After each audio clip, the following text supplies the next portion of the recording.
जय हिंद साथियों। नमस्कार। आप सभी को YouTube के रियल वर्सेस इमेजनरी चैनल्स में स्वागत है। मैं आदित्य धनराज आप सभी व्यूअर्स को स्वागत करता हूं। नया साल आ गया है और नए साल में ग्रहण को लेकर के प्रेग्नेंट महिलाओं में कई सारी अवधारणाएं रहती हैं। क्या करे, क्या नहीं करे, बहुत सारी चीज़ें जो वो सोचती हैं। कैसे हमारा बेबी सेफ रहेगा, वो सभी महिलाएं सोचती हैं। और क्यों ना सोचे, बच्चा है, बेबी है हमारा, तो सोचेंगे तो हम ही। लोगों को बहुत सारी धारणाएं होती हैं ग्रहण को लेकर के। जैसे ग्रहण में घर से बाहर नहीं निकलना चाहिए, खाना नहीं बनाना चाहिए, चाकू का इस्तेमाल नहीं करना चाहिए, या कोई भी नुकीली चीज़ सुई वगैरह का इस्तेमाल नहीं करना चाहिए। इस तरीके की धारणाएं जो रहती हैं। तो आज हम लोग इमेजनरी और रियल वर्सेस इमेजनरी के इस चैनल्स के माध्यम से इसी पर डिस्कस करेंगे कि आखिर ये मिथ है या रियल है। और ये अगर मिथ है तो ये अवधारणाएं कहाँ से आया है। आखिर ये अवधारणाएं कहीं से आया होगा। लोग एक दूसरे से जो वो शेयर करने से ये लोगों के बीच आया। तो पहला सवाल है कि ग्रहण के दरमियान लोगों ये कहते हैं कि घर से बाहर नहीं निकलना चाहिए। तो पुराने ज़माने में क्या होता था, बिजली नहीं रहती थी।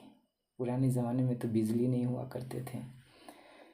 तो ग्रहण में, सूर्य ग्रहण में अंधेरा छा जाता है, लाइट तो बिजली हुआ नहीं करते थे।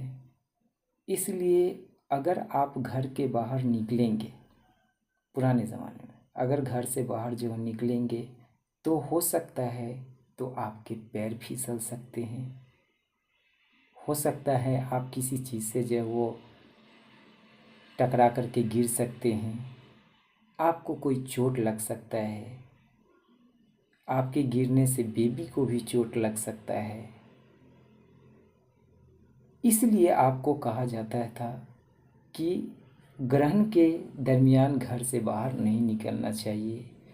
ये घर से बाहर नहीं निकलने की जो मिथ है, ये वहीं से आगे की ओर चल के आया कि घर से बाहर नहीं निकलना चाहिए। दूसरा, कुछ लोग ये कहते हैं कि खाना नहीं बनाना चाहिए।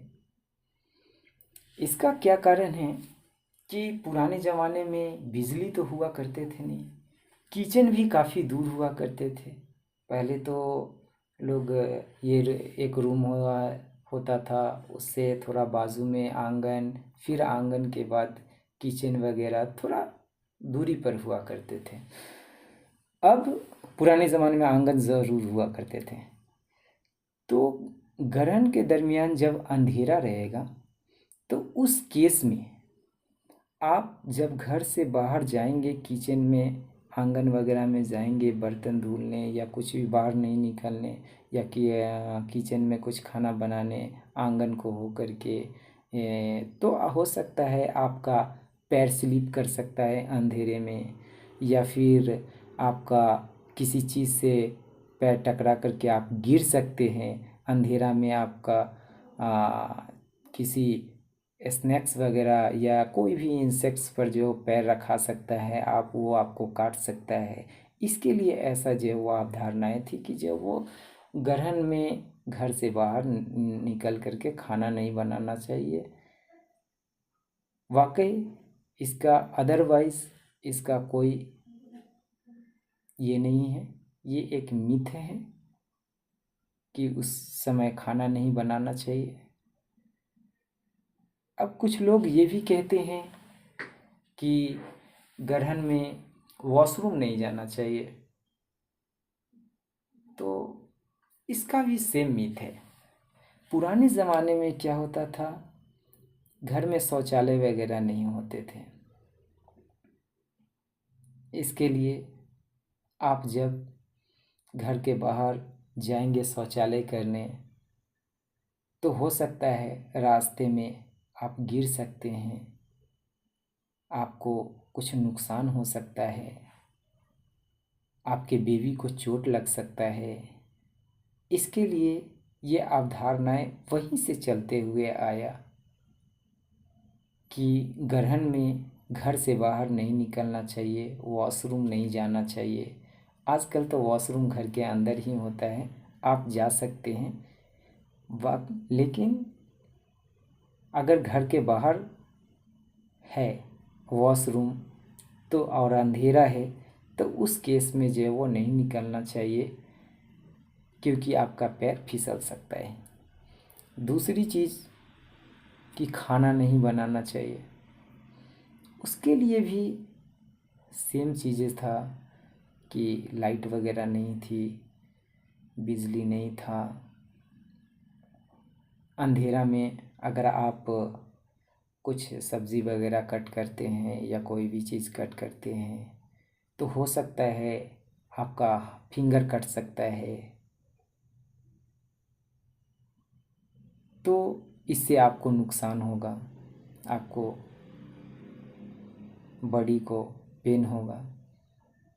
कुछ लोग ऐसा भी कहते हैं कि अगर आप ग्रहण के दरमियान कुछ काटते हैं, सब्ज़ी वगैरह काटते हैं, तो बच्चे पर इसका इफ़ेक्ट आता है, बच्चे का कट मार्क आता है। तो देखिए, जब आप चाकू वगैरह पुराने ज़माने में जब ग्रहण होते थे, ग्रहण में आपको अंधेरा में कोई भी चीज़ काटने से आपका फिंगर वगैरह कट सकता है। इसके लिए ऐसा धारणा था कि ग्रहण में कोई भी चीज़ ना काटे, नुकसान होगा। पर इसका बेबी पर कोई इफ़ेक्ट नहीं आएगा, क्योंकि बेबी आपके पेट के अंदर वो सुरक्षित है।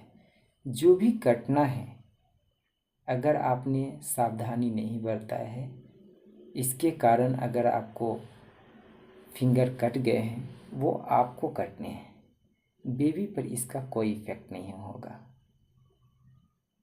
तो आज के इस YouTube चैनल के माध्यम से जो हमने सीखा, आज इतना ही।